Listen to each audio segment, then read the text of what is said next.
Welcome student, part number 6 democratic rights class 9। तो बेटा आते हैं अब लास्ट फंडामेंटल राइट में, that is right to constitutional remedies, जो यहाँ बोर्ड में लिखा है, यही राइट का नाम है। और ऊपर क्वेश्चन दिया है, how can we secure this right. जो इससे पहले हमने राइट्स पढ़े, उनको सिक्योर कैसे करेंगे, इनको सिक्योरिटी कैसे देंगे। ओके देखो, if right are like guarantees and they are of no use is there is no one is honour them. तो ऐसे अधिकार को क्या यूज बेटा, जिसका कोई ऑनर सम्मान नहीं करता हो। The fundamental rights in the constitution are important because they are enforceable. तो इनके पीछे शक्ति काम करती है, एनफोर्सेबल है बेटा ये।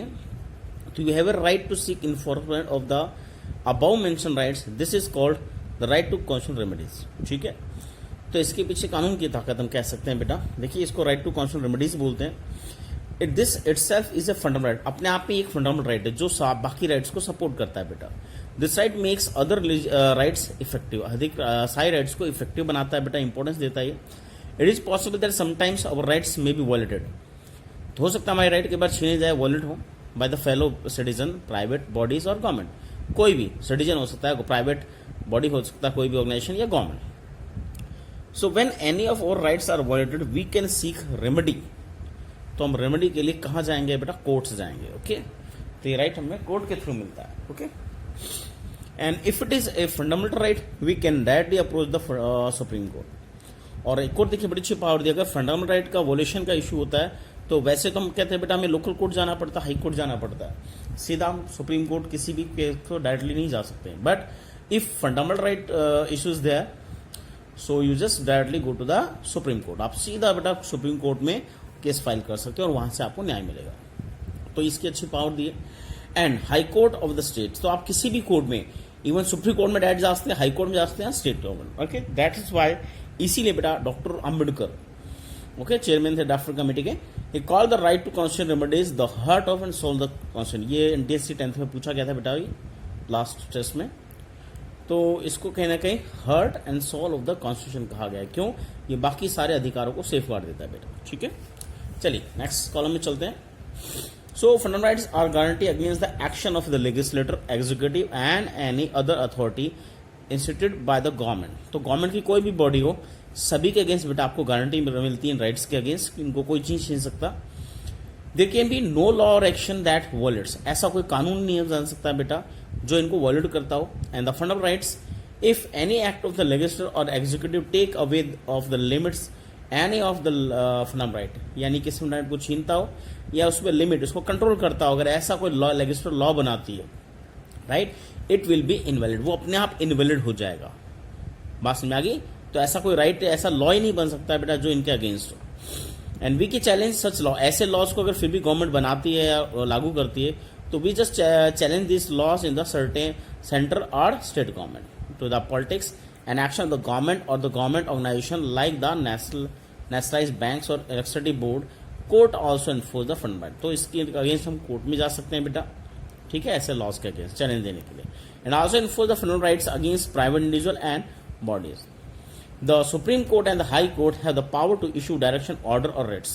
इसके बाद आता है बेटा, अगर ऐसा कोई कानून बना भी दिया और हम कोर्ट में जाके चैलेंज करते हैं और वो गलत होता है, इलीगल होता है, फंडामेंटल राइट के अगेंस्ट होता है, तो बेटा सुप्रीम कोर्ट या कोई भी हायर कोर्ट रिट दे सकता है बेटा। रिट एक बार से डायरेक्शन या ऑर्डर्स होते हैं कोर्ट के थ्रू, और किसके लिए? गवर्नमेंट के लिए। ठीक है, तो supreme court and high court have the power to issue direction, orders और writs for the enforcement of fundamental rights, कि फंडामेंटल राइट को सेफगार्ड देने के लिए वो रिट दे सकता है किसी भी गवर्नमेंट को, आपको अपने फंडामेंटल राइट को सेफगार्ड करो। ऐसा लॉ होगा तो उस लॉ को हटाया जाएगा, रोल बैक किया जाएगा, right. They can also award compensation, even किसी का फंडामेंटल राइट वायलेट होता है तो उसको कंपनसेशन भी गवर्नमेंट से दिलाते हैं। ठीक है, टू द आगे देखिए, come to the next page.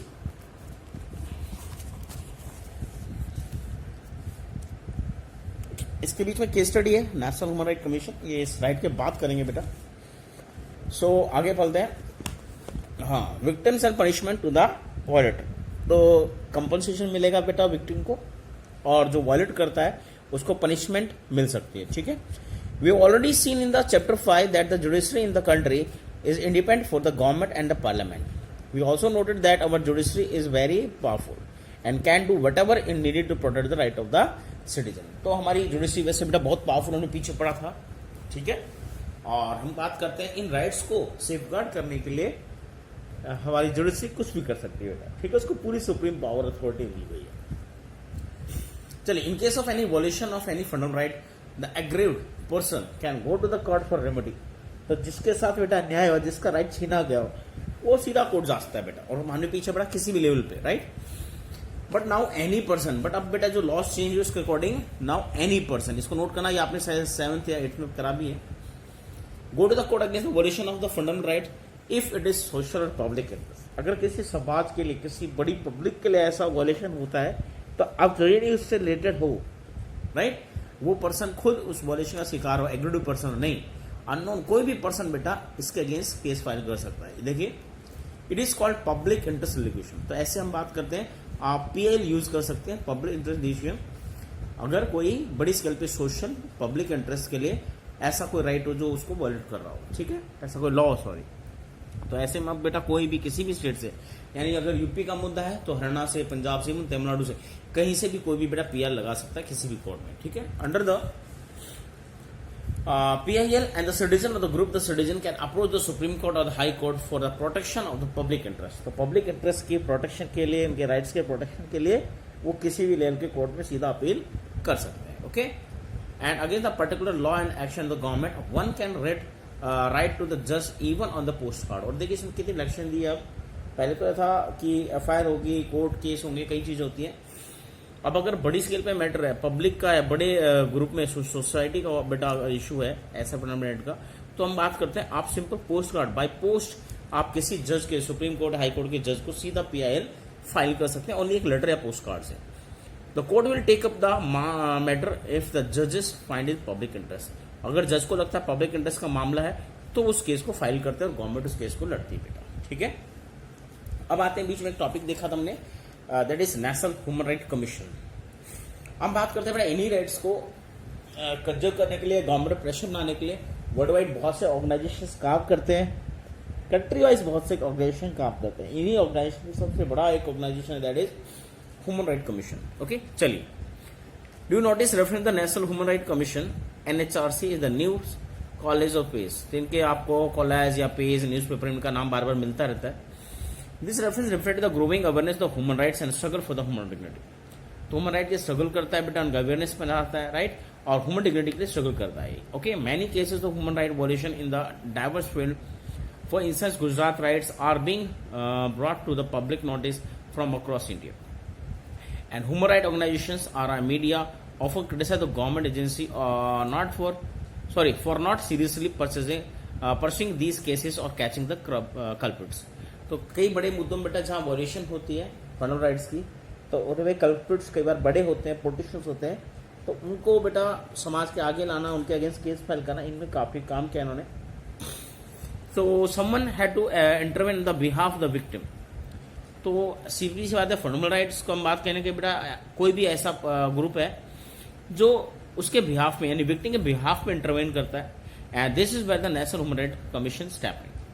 तो विक्टिम अगर कमजोर है, वीक है, माइनॉरिटीज है, तो उसका बेटा हेल्प ह्यूमन राइट कमीशन करता है। देखिए, step in and this independent commission setup the law 1993।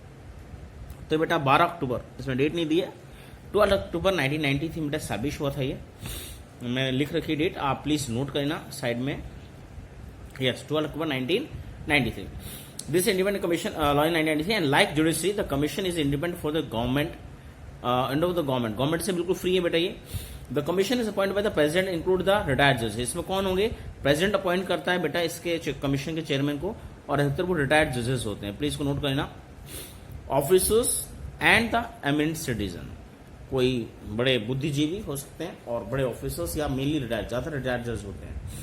Yet it does not have any burden of declining court cases।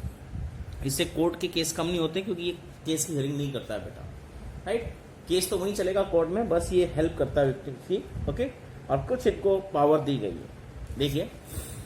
तो yet it does not have the burden of the decline the court cases, and so it can focus on helping the victim secure the human right। These include the all right guaranteed to the citizen by the Constitution of NHRC। Human right also include the right mentioned the UN sponsored international treaty that India has signed। तो world में बहुत से democratic country ने treaty sign की, UN की treaty जो sign की, उन्हीं में एक इंटरनेशनल नॉर्म्स है जिसके अकॉर्डिंग सभी को ह्यूमन राइट्स कंट्रीज को देने होंगे, ठीक है। तो इंटरनेशनल ह्यूमन राइट डे 10 अक्टूबर, ये भी 10th एंटीस में पूछा गया बेटा, डेट देख लेना। इंडियन ह्यूमन राइट कमीशन कब स्टैब्लिश हुआ, 12 अक्टूबर 1993, ठीक है। प्रेसिडेंट इसके चेयरमैन है HL दातू, ओके। अंबुज शर्मा जनरल सेक्रेटरी है इसके, ठीक है। चलिए आगे देखते हैं, नेक्स्ट पैरा देखिए इसका। The NHRC can not be itself punish and guilty, तो ना पे पनिश करता है गिल्टी को, क्योंकि हमने बताया था कोर्ट के केस कम नहीं होते, इससे केस कोर्ट में ही चलेगा, ये हेल्प करता है उन्हें, ठीक है। ये अपने आप में कोर्ट नहीं है। तो this is responsibility the court, responsibility court, ये रेस्पॉन्सिबिलिटी कोर्ट की है। एंड आज is that there is a make independent and credible inquiry. अब बेटा देखिए इसको पावर जो दी गई, इंडिपेंडेंट और क्रेडिबल इंक्वायरी, इंक्वायरी कर सकता है केस के बारे में, और जब ह्यूमन राइट वॉल्यूशन हो, okay. And it is inquiry into the case of abatement of the such violation negligence and controlling it by the government officer and task that general step to promote human right in the country। तो कई बार government है, officers हैं बेटा, वो neglect करते हैं इन चीज़ों में, कई बार ये अच्छा रोल प्ले करता है। The commission present in the finding and recommendation the government और intervene in the court of behalf the victim. तो विक्टिम के बिहाफ में कई बार बेटा हम कहते हैं कुछ नई बातें आगे रखता है, रिकमेंडेशन कुछ सुझाव रखता है, और कई बार ये इंटरवेन कर जाता है केस में ही विक्टिम के लिए, okay. It is wide range power, इसकी काफी पावर है, अलग अलग दो पावर दी है। Like any court it can summon होता है बेटा बुलावा, कह सकते हैं किसी को भी अपने ऑफिस में बुला सकते हैं, ठीक है। तो विटनेस को समन कर सकते हैं किसी को, जैसे कोर्ट समन करता है ऐसे ये भी समन कर सकते हैं, ठीक है। And question any government officer, किसी गवर्नमेंट ऑफिसर क्वेश्चन पूछ सकते हैं। डिमांड एनी ऑफिशियल पेपर, कोई भी चीज़ों का डिमांड करते हैं जो गवर्नमेंट में FIR कॉपी है, कुछ भी वट जो एविडेंस है, इन सब की बेटा वो डिमांड कर सकते हैं। विजिट एनी प्रिजन, किसी भी जेल में वो विजिट कर सकते हैं, इंस्पेक्शन कर सकते हैं। Send the team on the spot जहाँ क्राइम है कुछ भी हुआ वहाँ अपनी टीम भेज सकते हैं अलग से। Any citizen of India can write a letter to the address of the complaint, अगर आपको इसकी कंप्लेंट करनी तो कोई भी बेटा national human right commission, Faridkot house, कपर सिगमार, न्यू दिल्ली 110001, इस पे बेटा एड्रेस पे लेटर लिख के कंप्लेंट कर सकता है, right. There is no fee और any formal procedure to approach the NHRC। There are state human right commission in 23 state of the country. 2013 की बात है बेटा, 23 स्टेट में थे, और 2017 में हम कहते हैं 26 स्टेट्स में इस तरह के ऑर्गेनाइजेशन सेटअप हो चुके हैं, ठीक है। चलिए यहाँ और करते हैं बेटा, एक लास्ट टॉपिक बचेगा, एक्सपेंडिंग स्कोप ऑफ राइट, यानी इन फ्यूचर इन राइट्स का क्या होगा, कैसे एक्सपेंड होंगे, कैसे हो पाएंगे, वो पढ़ेंगे बेटा लास्ट वीडियो 7 में, ठीक है। Thank you.